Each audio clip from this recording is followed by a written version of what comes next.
میں اسمبلی کے فلور پہ بھی یہ بات کی تھی کہ ہمیں ماضی کی ساری باتوں کو بول کے آگے کی طرف بڑھنا چاہیے میڈیا کی جو ہائپ کریٹ کیا گئی ہے کہ حکومت آج ختم ہوگی کل ختم ہوگی، تو ہر آدمی ہر ملازم یہ چاہتا ہے میرے کیس کو آج سنا جائے۔ ایسے صورتحال میں تو آپ بتا سکتے ہو کہ معیشت بہتری کی سوال ہی پیدا نہیں۔ میں دعوے کے ساتھ کہتا ہوں 1% بھی ان کی یہ باتیں نہیں سمجھ رہے۔ عوام تو سمجھتے 2 اور 2 4، اور پھر موجودہ حکومت کو آپ ان کے 3.5 سال سے کیسے کمپیئر کر رہے ہیں؟ کیا یہ بتا سکتے ہیں پختونخوا میں انہوں نے تقریباً 9 سال 10واں سال ہے، یہ ایک اسپتال بتا سکتے ہیں؟ سیلاب، بالکل سیلاب ایک بہت بڑا ایشو تھا، لیکن ہر 100 سال میں ایک بہت بڑی ایک ایپیڈیمک آتی ہے دنیا میں۔ آپ کا پاکستان کا 3.2 میں ڈیورنگ کورونا آپ کی جی ڈی پی جا رہی تھی۔ یہ ایک بہت بڑی اچیومنٹ تھی۔ ہمارے دور میں 50,000 پاور لومز وہاں پہ سٹارٹ ہوئی۔ خدا کا واسطہ ہے، اس ملک پہ آپ بھی رحم کریں، اور جن یہ سارا کروایا ہے ان سے وہ بھی رحم کریں۔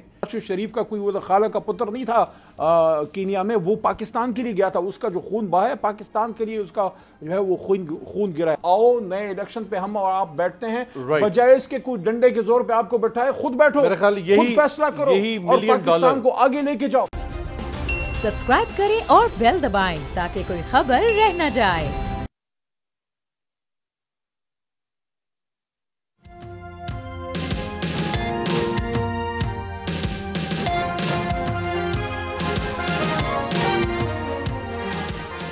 السلام علیکم ویورز، میں ہوں آپ کے ساتھ امیر عباس اور آپ دیکھ رہے ہیں تبدیلی۔ اس وقت ملک شدید سیاسی اور معاشی عدم استحکام سے دوچار ہے۔ 19ویں صدی میں امریکہ میں ایک کھیل خاصا مقبول ہوا اور اسے پوکر کا کھیل کہا جاتا تھا۔ پوکر کے اس کھیل میں ایک کھلاڑی دوسرے کھلاڑی پر یہ شک کرتا کہ وہ بازی چلنے میں دوسرے کھلاڑی کو یا اس کھیل میں شامل باقی کھلاڑیوں کے ساتھ دھوکہ دہی یا فراڈ کر رہا ہے۔ بعض اوقات کھلاڑی دھوکے کی بنیاد پر یا فریب کے الزام کی بنیاد پر ایک دوسرے سے جھگڑنے لگتے تھے۔ اس دوران ایک رسم متعارف کروائی گئی، اور وہ رسم یہ تھی کہ ایک کھلاڑی جو چال اگلے کھلاڑی کو منتقل کرتا، اس کے ہاتھ میں ایک مارکر تھما دیا جاتا۔ وہ مارکر دراصل ایک چھری ہوا کرتی تھی، اور اس چھری کا دستہ نر ہرن کے سینگ سے تیار کیا جاتا تھا۔ اس چھری کو بک کہا جاتا تھا۔ جب کھلاڑی اپنی چال چل کے اس مارکر کو یعنی بک کو اگلے کھلاڑی کو منتقل کرتا تھا تو وہ ایک جملہ بولتا تھا، آئی ایم پاسنگ دی بک۔ یہ جملہ بعد میں انگریزی زبان کے محاورے کے طور پر بھی استعمال ہونے لگا، پاسنگ دی بک۔ وہ مارکر منتقل کرتے ہوئے آئی ایم پاسنگ دی بک کہتا، یعنی میں بک دوسرے کھلاڑی کو منتقل کر رہا ہوں، اب ذمہ داری مجھ پر نہیں بلکہ دوسرے کھلاڑی پر منتقل ہوتی ہے۔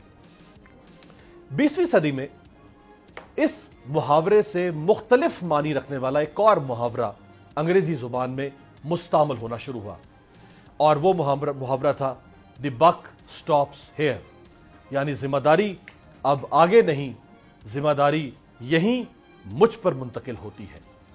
20ویں صدی میں ہیری ایس ٹرومن جب امریکہ کے صدر منتخب ہوئے تو انہوں نے اوول آفس میں اپنے دفتر میں رکھی میز پر ایک چھوٹی سی لکڑی کی تختی رکھی، اور اس تختی کے اوپر یہ سنہرے الفاظ کندہ تھے، دی بک سٹاپس ہیئر، یعنی میں امریکہ کا صدر ہوں، آج کے بعد امریکہ میں ہونے والے ہر اچھے اور برے کام کا جواب دہ میں ہوں۔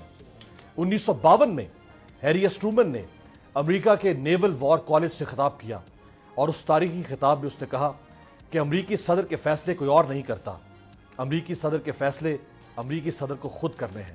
میں آج دنیا کو ایک اصول بتا رہا ہوں، اور وہ اصول یہ ہے کہ دی بک سٹاپس ہیئر۔ دنیا میں جن حکمرانوں نے یا جن ترقی پذیر ممالک کی قیادت نے اس اصول کو اپنا لیا، وہ ترقی پذیر سے سفر طے کرتے کرتے ترقی یافتہ بن گئے، لیکن پاکستانی جیسی ریاستیں جن کے حکمران یا لیڈرشپ یہ اصول نہیں اپنا سکے، اور وہ ہر دور کی ناکامی کو گزشتہ حکومتوں پر ڈالتے رہے، تو آج وہ ریاستیں آپ کو اسی طرح سے ترقی پذیر ہی دکھائی دیتی ہیں۔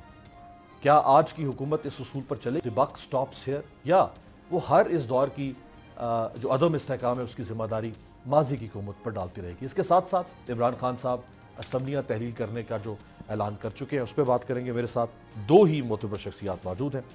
علی محمد خان صاحب پاکستان تحریک انصاف کے سینئر مرکزی رہنما سابق وفاقی وزیر، بہت شکریہ آپ کا، اور قادر مندوخیل صاحب آنریبل مرکزی رہنما پاکستان پیپلز پارٹی رکن قومی اسمبلی کراچی سے، اور قادر مندوخیل صاحب نے تحریک انصاف سے ہی نشست چھینی تھی، تو یہ بھی ان کا ایک اپنے تئیں ایک اعزاز ہے۔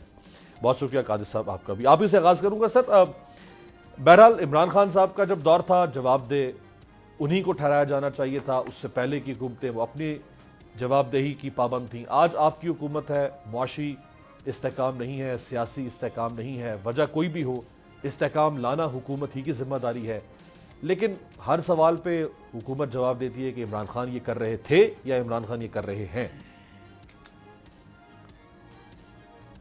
دیکھیے، آپ نے جو تنبیہ باندھا تھا بالکل ایگزیکٹ پاکستان کی پولیٹکس سے متعلق ہے، اور یقیناً یہ چیز ہوتے رہے ہیں، اور میں اسمبلی کے فلور پہ بھی یہ بات کی تھی کہ ہمیں ماضی کی ساری باتوں کو بول کے آگے کی طرف بڑھنا چاہیے، لیکن اس کی ایک وجہ ساتھ میں یہ بھی ہے کہ آج 26 جب سے عدم اعتماد کی تحریک پاس ہوئی ہے، اس دن سے لے کے 26 نومبر تک جو تحریک انصاف کا دھرنا کہو، دھمکی کہو، حکومت کا تختہ پلٹنا کہو، وغیرہ وغیرہ، اب یہ ساری چیزیں جب سامنے آتی ہے اور میڈیا اس کو ہائی لائٹ بھی کرتی تھی، تو آپ کیا سمجھ رہے تھے کہ کوئی کاروبار کر سکتا تھا، کوئی معیشت بہتر ہو سکتا تھا اس میں؟ یقیناً یہ صورتحال تھی۔ میں ایک کمیٹی کو ہیڈ کر رہا ہوں ملازمین کی، متاثرہ ملازمین کی، اتنا لوگ بے صبرے ہو چکے ہیں، میرے حساب سے وہ اپنی جگہ پہ جائز ہے، کہ میڈیا کی جو ہائپ کریٹ کیا گئی ہے کہ حکومت آج ختم ہوگی، کل ختم ہوگی، تو ہر آدمی، ہر ملازم یہ چاہتا ہے میرے کیس کو آج سنا جائے، چاہے میری باری ہو یا نہ ہو، چاہے محکمہ آئے ہو نہ ہو۔ تو جب یہ عام ملازم کا یہ صورتحال ہے، تو یقیناً جو انویسٹ کرنے والے لوگ ہیں، کاروباری لوگ ہیں، وہ بھی ان چیزوں کو دیکھ کے صبر کرتے تھے کہ آج حکومت ختم ہوگی، کل ختم ہوگی، آج ختم ہوگی، کل ختم ہوگی۔ تو ایسے صورتحال میں تو آپ بتا سکتے ہو کہ معیشت بہتری کی سوال ہی پیدا نہیں۔ پھر اس کے بعد IMF کے ساتھ جو ڈیل تھا، ہم ماضی پہ نہیں ڈال رہے، مگر حال ہی کی میں بات کروں، اگر آپ PTI کے رہنماؤں کا، خود عمران نیازی صاحب کی سارے آپ وہ دیکھ لے، جو میڈیا ٹاک دیکھ لے، وہ کہتے ہیں پاکستان سری لنکا بنتے جا رہے ہیں، پاکستان کے 3 ٹکڑے ہو سکتے ہیں، وغیرہ وغیرہ۔ اور پھر IMF کی ڈیل، جہاں ان کی اپنی وجہ سے، اپنی وجہ میں اس وجہ سے کروں گا کیونکہ آپ کا جو انٹرو تو میرے ذہن میں ہوتے ہوئے میں آپ کی جوابات دے رہا ہوں، کہ جب ہم نے پیپلز پارٹی نے بلاول بھٹو زرداری صاحب کی قیادت میں لانگ مارچ شروع ہوا، تو لانگ مارچ کے ایگزیکٹ 2 دن بعد PTI حکومت نے اعلان کر دیے پیٹرول جو اوگرا کی سمری 8 روپے گئی تھی اس کو بھی ختم کر دیے، مزید 10 روپے کم کر دیے، اور اس طرح بجلی کے نرخ وغیرہ بھی۔ تو IMF سے ناراض ہو گئی ہے، اور پھر آپ نے دیکھا کہ 6-7 مہینے کی جدوجہد کے بعد ان کے وزیر اعظم شہباز شریف صاحب نے یہ بھی کہا کہ ہمیں ناک رگڑوا دیا، وغیرہ وغیرہ، جو بھی الفاظ تھے۔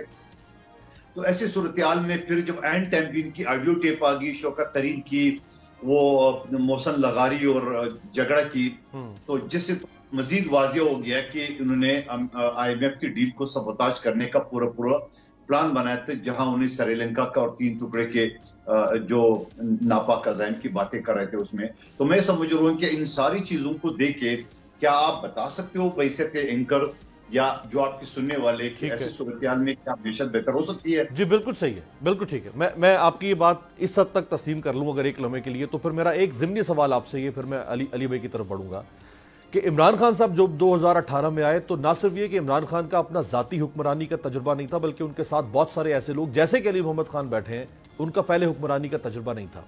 آپ کے ساتھ سردار اختر مینگل خود چیف منسٹر رہے، آپ کے ساتھ مولانا فضل الرحمان بارہا اقتدار میں براہ راست بالواسطہ یا بلا واسطہ طور پر وہ رہے، شہباز شریف صاحب 12.5 سال پنجاب کے چیف منسٹر ہے۔ پنجاب خود ایک پورے صوبے یعنی پورے ملک کی طرح سے ہے، پیپلز پارٹی ماشاءاللہ آپ خود 12 دفعہ تجربہ آپ کے پاس ہے، ANP وزارت اعلیٰ ان کے پاس رہی 12، MKM۔ سو آپ میں اور ان میں ایک فرق تو پر آپ کو مروز خاطر رکھنا پڑے گا نا، کہ آپ اگر کہیں کہ ہمیں 1 سال چاہیے تو وہ جواز نہیں بنتا نا۔ دیکھیں، سوائے علی محمد خان صاحب کی اور 2-3 اور چھوڑ کے باقی تو سارے ادھر ادھر پارٹی سے آئے تھے۔ ان کے اپنے جو 4 وزیر خزانہ بدلے ہیں، تو 4 میں ان کا جو ایکچوئل وزیر خزانہ جس کو یہ آرستو کہتے تھے، اسد عمر صاحب کی بات کر رہا ہوں، وہ تو 6 مہینے بھی نہیں ٹک سکا. تو آپ کیسے کہہ سکتے وہ ہو بھی تو ناتجربہ کار تھے نا، پہلی بار ہی آئے تھے نا. یہ ناتجربہ کار کیسا تھا؟ ان سے پوچھیں، یہ میرے ساتھ کام کیا نا. جی میں نے سنا نہیں علی عمر خان صاحب کیا فرما رہے ہیں. میں یہ کہہ رہا ہوں کہ ان کے اپنی وزیر خزانہ تو ہماری وزیر خزانہ تھے، تو پھر آپ اس کو تجربے کو کیسے کر سکتے کہ ان کے اپنا جو ان کا اسد عمر صاحب جس کو ارسطو کہتے تھے، وہ ارسطو تو 6 مہینے میں فیل ہو گیا، اور ان کے اپنے لوگوں نے ان کے خلاف باتیں شروع کر دی. خود شوکت عزیز کی میں نے سٹیٹمنٹ دیکھا تھا. لیکن قادر بھائی مجھے یاد ہے جب ان کی حکومت کا 1 مہینہ ہوا تھا تو ہم سمیت آپ اپوزیشن میں تھے، ہم میڈیا سب کہتے تھے کہ بھائی ہنی مون پیریڈ ختم، جواب دیں عمران خان صاحب. 1 مہینہ آپ کیا 8.5 مہینے ہو گئے سر. اچھا آواز نہیں جا رہی، دوبارہ سے کنیکٹ کریں. قادر بھائی کو آواز نہیں جا رہی. جی علی محمد خان صاحب، یہ میں سر ایک اصول میں نے رکھا آپ کے سامنے پروگرام کے آغاز میں. اس اصول پر جب آپ تھے تو آپ کے دور میں بھی یہی اصول تھا، آج بھی ہے تو یہی اصول ہے. یہ کب تک ہم ماضی کے اوپر ہی ڈالتے رہیں گے کہ بھائی وہ کر کے گیا اور ہم اپنا جواب نہیں دیں گے؟ بہت خوبصورت آپ نے ابتدائیہ دیا ہے، اور اسی لیے آپ کے پروگرام میں آنے کا اور آپ کے ساتھ کام کرنے کا مزہ آتا ہے. آپ ہوم ورک ریسرچ کر کے آتے ہیں، جس طرح شہید صحافت ارشد شریف صاحب ریسرچ کر کے آتے تھے. وہ تو خیر ایک اور لیول کے وہ جرنلسٹ تھے. اللہم صلی وسلم مبارک علی سیدنا محمد رسول اللہ خاتم النبیین صلی اللہ علیہ وآلہ وصحبہ وسلم. میں ایک پروفیشنل آدمی ہوں، اور مندوخیل صاحب بھی وکیل ہیں، میرے سے سینئر لائر ہیں، اور ہم فیکٹس فگرز پہ بات کرتے ہیں. اور میں آج تھوڑا سا یہ کہنا چاہوں گا کہ یہ ملک ہمارا ملک ہے اور اس میں ہم سب نے رہنا ہے. اور آج صبح میں نے شہید صحافت کی ارشد شریف صاحب کی بچی کی وہ آڈیو سنی ہے جو انہوں نے اپنے والد محترم کے لیے وہ کی. اور میں ریکویسٹ ہوگی اس پروگرام میں کسی لمحے پہ آپ اس کو ضرور چلائیے گا، اور مندوخیل صاحب نے بھی شاید سنی ہوگی یا نہیں سنی ہوگی. میں یہ بات کرنا چاہتا ہوں، دیکھیں لان تان سے نکلیں اور اپنے ملک کا سوچیں. میں صرف آپ کے سامنے 1 منٹ میں کچھ فگرز دوں گا، 12-13 مین ہیڈرز، اور اس پہ آپ کے ناظرین اور محترم مندوخیل صاحب کی بھی پھر میں رائے چاہوں گا کہ اس کو ہم کیسے بہتر کر سکتے ہیں. کیا ابھی ان کے پاس اتنا ٹائم ہے کہ اس کو ٹھیک کریں، یا اگلا الیکشن اور ایک بڑی مینڈیٹ والی حکومت چاہے جس کی بھی فریش مینڈیٹ کے ساتھ وہ کرے. دیکھیں میں کچھ فگرز آپ کے سامنے رکھوں گا، 12 بڑے پوائنٹرز. اور میں یہ نہیں کہتا کہ ان کی بدعملی ہے یا ان کی بدنیتی ہے، ان سے نہیں ہو سکا. They were not prepared. They didn't have the team. کیونکہ ان کو پتہ نہیں تھا کہ ان کو اچانک جو ہے 12 مسالے کی چاٹ بنا دی جائے گی، اور یہ بھی حیران و پریشان تھے کہ اچھا اب یہ ہم نے کھانی ہے. دیکھیں number 1 machinery imports. Machinery imports کیوں ہوتی ہیں؟ جب آپ کی انڈسٹری چلتی ہے. مت بھولیں کہ ہمارے دور میں 50,000 پاور لوم صرف فیصل آباد میں سٹارٹ ہو گئے تھے. آپ کو سن کے یہ مطلب پریشانی کی بات ہے، خوشی کی بات نہیں ہے، لیکن فگرز ہیں. یہ اکتوبر 2021 میں 872 ملین ڈالرز کی ہم امپورٹس ہو رہی تھی انڈسٹری کے لیے، اور وہ صرف 1 سال بعد اکتوبر 2022 میں 457 ملین ڈالر رہ گئی. 48% ڈکلائن ہے امیر عباس بھائی. اس کے بعد S B P foreign exchange reserves جو بہت امپورٹنٹ ہے پاکستان کے لیے، یہ ایسی ہے جیسے آپ کے بدن میں خون کتنا ہے. مجھے تھوڑا ٹائم دیجیے گا، میرے اگلے سیگمنٹ میں کاٹ لیں. مارچ 2022 میں جب رجیم چینج ابھی نہیں ہوا تھا، 16.2 بلین ڈالرز کی فوریکس ریزروز تھی. وہ گر کے نومبر صرف 6.5 مہینے میں مندوخیل صاحب کی حکومت میں 7.9 بلین ڈالر رہ گئی. 51% ڈیکریز ان 7 months. اس لیے میں نے صبح اس پہ ایک ویلاگ کیا ہے، یہ 7 مہینے. وہ انیل کپور کی تھی نا وہ 7 دن، میرا ہے یہ 7 مہینے. ان امپلائمنٹ جو مجھے بھی فکر ہے، مندوخیل بھائی کو بھی، کیونکہ ہم دونوں تو عوامی لوگ ہیں. افسوس کے ساتھ میں کہہ رہا ہوں 22.5% ڈیکریز ہوئی ہے ان 6.5 مہینوں میں، اور یہ گیلپ کی سروے ہے. نہیں ان امپلائمنٹ ہو چکی ہے، اتنی ہو چکی 22.5%. ہاں، اور اب سنگل ڈیجٹ میں ہونا چاہیے. ہاں جی. اب monthly exports of goods, export بہت ضروری ہے کسی بھی ملک کے لیے. اور اگر آپ وہ کہتے ہیں نا کہ قرض کی پیتے تھے میں اور سمجھتے تھے کہ فاقہ مستی لائے گی رنگ ایک دن، تو مارچ 2022 میں جب عمران خان صاحب ابھی ڈائری لے کے نہیں گئے تھے، وہ مرد بحران، وہ کپتان، 3.1 بلین ڈالر کا آپ کا منتھلی ایکسپورٹس مہینے کا تھا، جو ابھی ستمبر 2022 میں 5.5-6 مہینے کے بعد 2.5 بلین ڈالر پہ آ گیا. 19% ڈیکریز. صرف 1 منٹ اور آئی ٹی ایکسپورٹس، جو کہ مجھے یقین ہے کیونکہ میرے خیال میں منسٹر ابھی بھی وہی ہیں جو جی امین الحق صاحب جی ابھی بھی ہیں، میرے لیے بڑے قابل احترام ہیں، بڑے آنریبل، بہت پیارے. پتہ نہیں اب انسان تو بہت پیارے، پتہ نہیں وزیر اعظم بدلنے سے ان کی پرفارمنس کم کیوں ہو گئی ہے، مجھے نہیں پتا، وہ ان سے پوچھوں گا میں. مارچ 2022 میں